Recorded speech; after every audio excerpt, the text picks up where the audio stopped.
lang siya.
Good afternoon, distinguished guests. We are delighted to have you here as we celebrate and honor the dedication and achievements of our clubs. Please take time to register if you haven't already. Our registration team led by Lion Cathy, Lion Gel, Lion Vanny, Sir Tibo, PDG Rose Pena, Lion Annabelle, and Lion Adam is here to assist you. We encourage everyone to mingle and get comfortable as we prepare to begin shortly.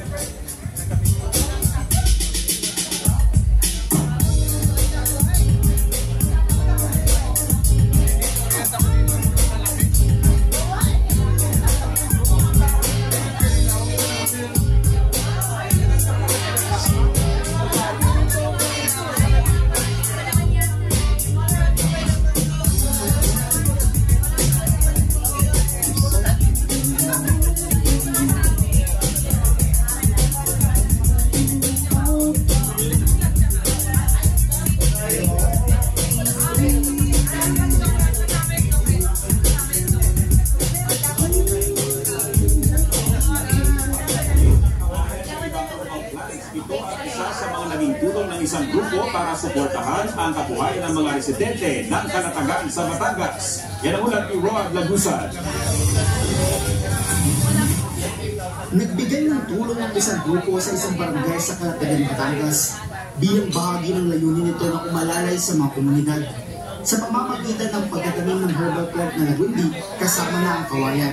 Katawang ng grupong puno sa Gitbuhay ang Makati Lions Club, nagtanim ng kawayan sa barangay Dos si Chokino. Nakakabit kasi sa floating cottages na gawa sa kawayan. Sa tinatawag na Little Boracay ang kabuhayan ng mga residente dito. Ito ay napangunahing dinadalo sa kanilang lugar. Ang mga ginagamit na raw material, paggawa ng floating cottage ay bamboo, di ba?